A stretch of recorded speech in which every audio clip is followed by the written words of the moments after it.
السلام علی رسول اللہ.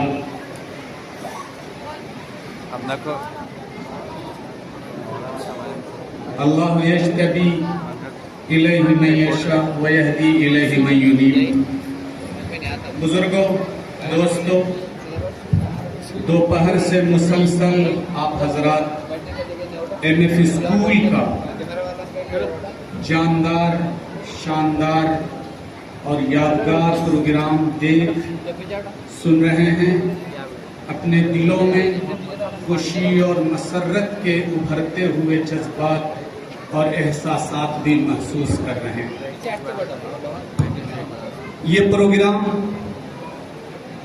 اور آج کا دن اور آج کی شام دراصل یہ فیضان ہے اس شخصیت کا جس شخصیت نے کبھی مسلمانوں کی عبادت گاہوں کو اور عبادت کو روکنا چاہا، جس شخصیت کی زندگی شراب سیندھی کے کاروبار میں گزری ہے، جس کے ایمان اور اسلام کے سفر کی داستان سیدنا سلمان فارسی کے سفر کی یاد تازہ کرتی ہے، اور جس کی صلابت اور جس کی سختی سیدنا عمر فاروق رضی اللہ عنہ کے کردار و عمل کو تازہ کرتی ہے.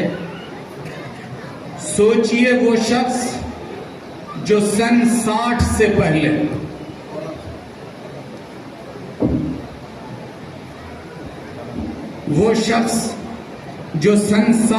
پہلے مسجدوں کے سامنے ڈھول اور تاشے بجواتا ہو، مسلمانوں کی عبادتوں کو روکنے کی کوشش کرتا ہو، سن 60 سے پہلے پورے گلبرگہ ڈویژن کا سیندھی اور شراب کا سب سے بڑا کاروباری ہو، جو اپنی انا کی تسکین کے لیے سب سے زیادہ بولی لگاتا ہو.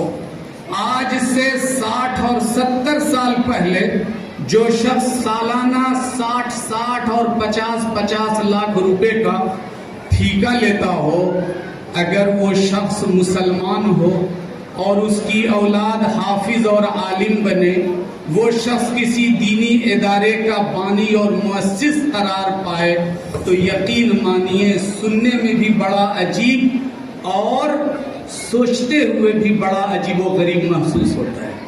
داستان یہی ہے اور سچی داستان یہی ہے. نام تھا لچھمیا گوڑ، کاروبار تھا سیندھی اور شراب کا، اور اپنے علاقے کا سب سے بڑا سیٹ. آج بھی اس بستی کا پرانا بنگلہ آج بھی اپنی روشن تاریخ کی گواہی دے رہا ہے. آج بھی اس طرح کا بنگلہ اس پورے محلے میں نظر نہیں آتا ہے. ایمان کی قبولیت کی جب طلب پیدا ہوئی تو سوچا گیا کہ کیا میں اسلام کی قبولیت کے بعد نماز پڑھ سکتا ہوں؟ تو اسلام کی قبولیت سے پہلے انہوں نے نماز پڑھنے کی پریکٹس کی. سوچا کہ اسلام کی قبولیت کے بعد بہت سے مسلمانوں کے لیے قابل توجہ پہلو ہے کہ کیا میں روزہ رکھ پاؤں گا؟ انہوں نے روزہ رکھنے کی پریکٹس کی. پھر انہوں نے سوچا کہ کیا میں داڑھی رکھ سکتا ہوں؟ انہوں نے داڑھی رکھی، موچ کروائی.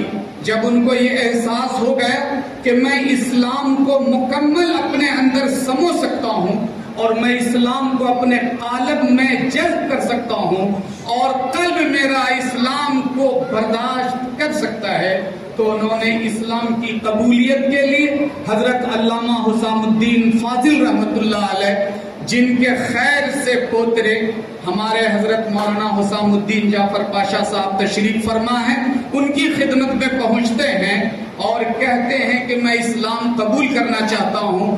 علامہ فاضل پوچھتے ہیں کاروبار کیا ہے؟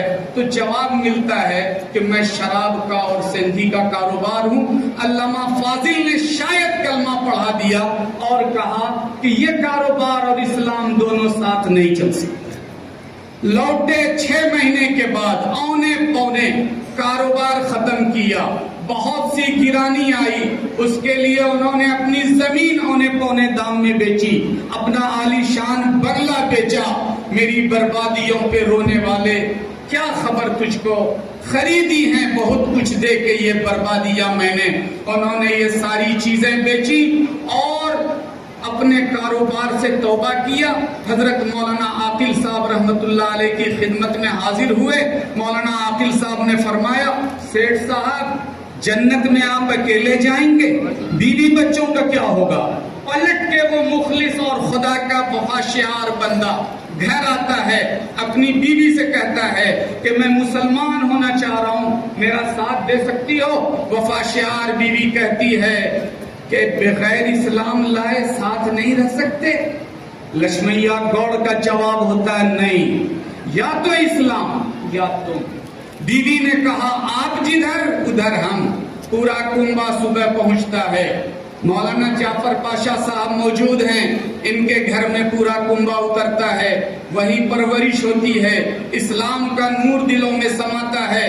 कभी ये लक्ष्मैया गौड़ बौद्धिज्म को इख्तियार करता है, सुकून नहीं मिलता है, कभी क्रिश्चियनिटी ईसाइयत को इख्तियार करता है, सुकून नहीं मिलता है। सुकून मिलता है तो ईमान और इस्लाम में, और ईमान और इस्लाम का ये सौदा हजरत मौलाना आकिल साहब रहमतुल्लाह अलैह के दस्ते हक परस्त पर होता है। फिर औलाद की तालीम और तरबियत होती है।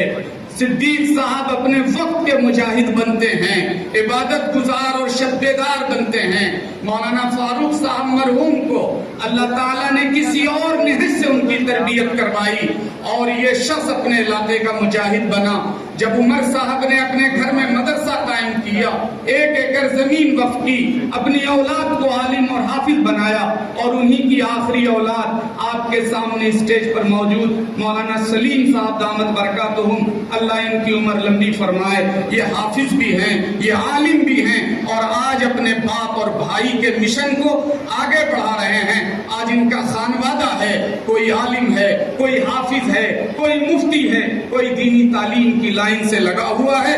इस आदत बजोर बाजू नेस ताना बख्शत खुदाए बख्शिंदा उमर हुसामी का लगाया हुआ शजरे तैयबा तरक्की करते करते मकातिब की वुसअत, फिर फैजुल कुरान का इस्तेहकाम, फिर बरगी के अंदर जामियतुत तैयब, किस्टापुर के अंदर जामियतुत तैयबात का क़याम, फिर बरगी के अंदर मदरसा खदियतुल कुबरा, फिर सैयदा आयशा सिद्दीका टेलरिंग सेंटर, और आज MF स्कूल साल 1.5 साल से आपके नौनिहालों की दीनी माहौल में असरी तालीम की फराहमी का एक लाजवाब शानदार मरकज है, जिसके प्रोग्राम में आज मुल्क के नब्बाज बहुत बड़े दानिश्वर हमारे बुजुर्ग जनाब मौलाना खालिद बेग नदवी साहब तशरीफ लाए हैं। इंशाअल्लाह आगे की कार्रवाई मुफ्ती उबैद साहब।